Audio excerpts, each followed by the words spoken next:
Hare Krishna, Hare Krishna, Krishna Krishna. ഇത് ശ്രീല പ്രഭുപാദിൻ്റെ ശിഷ്യനായിട്ടുള്ള ധനഞ്ജയ പ്രഭു അദ്ദേഹത്തിൻ്റെ ഒരു സാക്ഷാത്കാരം പറയുന്നതാണ്. ഇത് മെമ്മറീസ് ഓഫ് ശ്രീല പ്രഭുപാദ് എന്ന് പറഞ്ഞൊരു പുസ്തകത്തിൽ നിന്നുള്ള ഒരിതാണ്. അപ്പം അതിൽ ധനഞ്ജയ പ്രഭു സിദ്ധാന്തദാസ് എന്ന് പറഞ്ഞ ഡിവോട്ടിയാണ് ആ പുസ്തകം എഴുതിയത്, കമ്പൈൽ ചെയ്തത്. അതിൽ ധനഞ്ജയ പ്രഭു അദ്ദേഹത്തിൻ്റെ സാക്ഷാത്കാരം പറയുന്നത്. ഇപ്പം ശ്രീല പ്രഭുപാദ് ലണ്ടനിലുണ്ടായിരുന്ന സമയത്താണ്, ഭക്തിവേദാന്ത മാനറിലുണ്ടായിരുന്ന സമയത്താണ്. ഭക്തിവേദാന്ത മാനർ കിട്ടുന്നതിന് മുമ്പ് ബറി പ്ലേസ് ടെമ്പിളിലുണ്ടായിരുന്ന സമയത്താണ്. അപ്പോൾ ആ ടെമ്പിൾ ഒരുപാട് കൺസ്ട്രക്ഷൻ നടന്നുകൊണ്ടിരിക്കുന്ന സമയം ആയതുകൊണ്ട് അവിടെ താമസിക്കാൻ പറ്റാതായി. അങ്ങനെ ശ്യാം സുന്ദർ പ്രഭുവൊക്കെ ജോർജ് ഹാരിസനോട് പറഞ്ഞു ഒരു കുറച്ച് സ്ഥലം അറേഞ്ച് ചെയ്യാനായിട്ട്. അങ്ങനെ ജോർജ് ഹാരിസൺ തങ്ങളുടെ ടീമിൻ്റെ ബീറ്റിൽസിൻ്റെ ജോൺ ലെനൻ എന്ന് പറഞ്ഞത് അദ്ദേഹത്തിനെ കാണുകയും അദ്ദേഹത്തിൻ്റെ ഒരു വലിയൊരു ഏക്കർ 75 ഏക്കർ സ്ഥലമുണ്ട്, അതിന് 5 ഏക്കർ ഇവർക്ക് ഡിവോട്ടീസിന് താമസിക്കാൻ വേണ്ടി തരികയും ചെയ്തു. അപ്പോൾ അതിന് ആ 75 ഏക്കറിലെ മെയിനായിട്ടുള്ള ബിൽഡിങ് ഈ ജോണിൻ്റേതാണ്.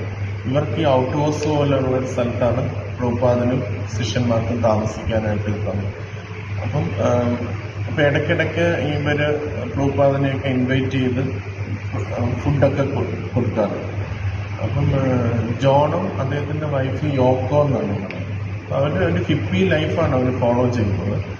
ഫുള്ള് ഡ്രഗ്സും ലഹരികളും ഇതെല്ലാം യൂസ് ചെയ്യുന്നുണ്ട് അവർ, ഈ ജോണും യോക്കോയും.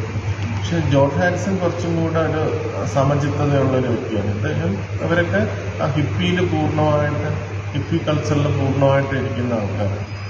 അപ്പം അവർ ലഹരി ഉപയോഗിച്ച് അവർക്ക് ആത്മീയപരമായിട്ടുള്ള ഈ പ്രഭുപാദികളൊക്കെ കേൾക്കാനും താല്പര്യമുണ്ട്. അതേസമയം ലഹരിയിലൂടെ അവർക്ക് എന്താണ് ആത്മീയത എന്ന് മനസ്സിലാക്കാനും താല്പര്യമുള്ളൊരു ആൾക്കാരാണ് ജോണും.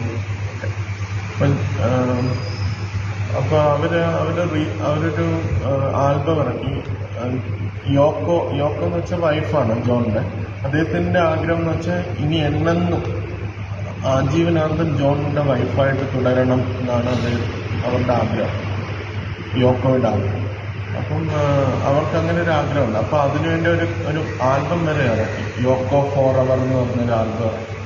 ഒരു വട്ടം പ്രഭുപാദ് വന്ന സമയത്ത് പ്രഭുപാദിനോട് ഈ യോക്കോ ചോദിച്ചു, അങ്ങനെ എന്നെന്നും ഹസ്ബൻഡ് ആൻഡ് വൈഫായിട്ട് എറ്റേണിറ്റിയിൽ ഇങ്ങനെ തുടരാൻ പറ്റുമോ എന്ന് ചോദിച്ചു. പിന്നെ പ്രഭുപാദ് പറഞ്ഞു, മരണസമയമാകുമ്പോൾ നിങ്ങൾ പിരിയേണ്ടി വരും, രണ്ടുപേരും പിരിയേണ്ടി വരും എന്ന് പറഞ്ഞു. അതോടുകൂടി യോക്കോയ്ക്ക് ഈ ഭക്തിയിലുള്ള താല്പര്യമെല്ലാം തീർന്നു. പിന്നെ ഒരു വട്ടം ഇവർ ഈ ജോൺ ഒരു ആൽബം തയ്യാറാക്കി, ഗോൾഡ് ടർക്കി എന്ന് പറഞ്ഞത്. അപ്പോൾ പ്രഭുപാദിനെ അവർ ഇൻവൈറ്റ് ചെയ്തു. അതിൻ്റെ ഫസ്റ്റ് റെൻഡിഷനാണ്, അത് കേൾക്കാൻ വേണ്ടി ഇൻവൈറ്റ് ചെയ്തു. അപ്പോൾ പ്രഭുപാദും അദ്ദേഹത്തിൻ്റെ സെർവൻ്റായിട്ടുള്ള പുരുഷോത്തമ പ്രഭുവും കൂടെ അവിടേക്ക് പോയി. വേറെ ഡിവോട്ടീസിനെ ആരും ഇൻവൈറ്റ് ചെയ്തിട്ടില്ല. പക്ഷേ ഇവർക്ക് ഇങ്ങനെ പ്രഭുപാദിന് ഇൻവിറ്റേഷൻ കിട്ടിയത് കൊണ്ട് ഇവരും എങ്ങനെയും പോകണം എന്ന് ഈ ബാക്കി ഡിവോട്ടീസിന് ആഗ്രഹമുണ്ട്. അപ്പം ഇവരുടെ ഈ ജോണിൻ്റെ വലിയൊരു കെട്ടിടത്തിലാണ് ഇവർ പ്രഭുപാദ് ചെന്നത്. അപ്പം ഇവർ കുറച്ച് ഈ ജനലിലൂടെ ഈ മരത്തിൻ്റെ ഇടയിലൂടെ ഇങ്ങനെ നോക്കാനായിട്ട് അവർ ധനഞ്ജയ പ്രഭുവും ത്രിവിക്രമ പ്രഭു എന്ന് പറഞ്ഞു രണ്ടുപേര്, ധനഞ്ജയദാസും ത്രിവിക്രമദാസും, അവർ രണ്ടുപേരും ഇങ്ങനെ ജനലിലൂടെ നോക്കാനായിട്ട് ചെന്നു. ഇപ്പോൾ പ്രഭുപാദ് വന്ന് അവിടെ ഇരുന്നപ്പോഴത്തേന് ഇദ്ദേഹം തൻ്റെ ഫസ്റ്റ് പാട്ട് അത് പാടാൻ വേണ്ടി, അതിന് ഡയലക്ടോൺ എന്ന് പറഞ്ഞൊരു മ്യൂസിക്കൽ ഇൻസ്ട്രുമെൻ്റ് ഉണ്ട്, അത് ശരിയാക്കാൻ ശ്രമിച്ചു, അതിൻ്റെ ആ ട്യൂൺ കിട്ടാനായിട്ട്.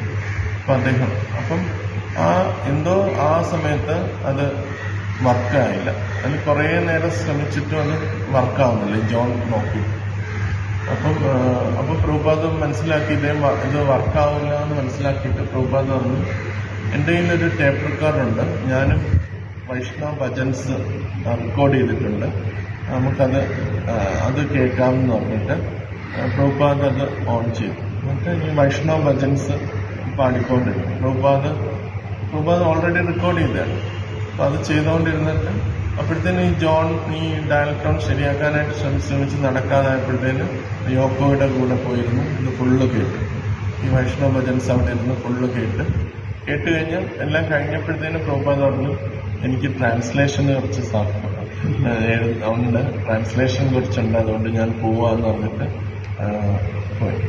അപ്പം പ്രഭുപാദ് അല്ലെങ്കിൽ പ്രഭുപാദ് ഹൊറബിളായിട്ടുള്ള മറ്റേ അദ്ദേഹത്തിന്റെ കോൾഡ് ടർക്കിയൊക്കെ കേൾക്കേണ്ടി വന്നായിരുന്നു. പക്ഷെ പ്രഭുപാദ് ഭജൻസ് അവർക്ക് പറഞ്ഞു കൊടുത്തിട്ട് പ്രഭുപാദ് ഇറങ്ങിയപ്പോഴത്തേന് പ്രഭുപാദ് ഇറങ്ങി വന്നപ്പോഴത്തേന് ഇവര് കാട്ടിന്റെ ഇടയിൽ നോക്കിക്കൊണ്ടിരിക്കുകയാണ്. ഈ ധനഞ്ജയ പ്രഭു അവര് ചാടി ഓടാൻ പോയി. അപ്പൊ പ്രഭുപാദ് കണ്ടു. അപ്പോൾ നമസ്കരിച്ചു. എന്നിട്ട് പ്രഭുപാദ് ജയ എന്ന് പറഞ്ഞിട്ട് നിങ്ങളെല്ലാം കണ്ടു അല്ലേ എന്നിങ്ങനെ തമാശയായിട്ട് ഇങ്ങനെ ചോദിച്ചു. അപ്പം അത് പ്രഭുപാദിന്റെ ഒരു ട്രാൻസ്ജെൻഡൽ ട്രിക്കറി ആയിട്ടാണ് അദ്ദേഹം പറയുന്നത്. പ്രഭുപാദ് ആ പാട്ട് കേൾക്കാൻ വേണ്ടിയാണ് ചെന്നത്. പക്ഷെ പ്രഭുപാദ് എന്താ അദ്ദേഹത്തിന് കൊടുത്തതെന്ന് വെച്ചാൽ അദ്ദേഹം ഭൗതിക പാട്ട് എഴുതി, പക്ഷെ പ്രഭുപാദ് ആത്മീയപരമായിട്ടുള്ള ആ ഒരു അനുഗ്രഹം അവർക്ക് രണ്ടുപേർക്കും കൊടുത്തിട്ട് പിന്നെ അവരുടെ ഇത് കേൾക്കാൻ നിൽക്കാതെ പ്രഭുപാദ് ഇറങ്ങുകയും ചെയ്യും എന്നുള്ളത് അതിനകത്ത്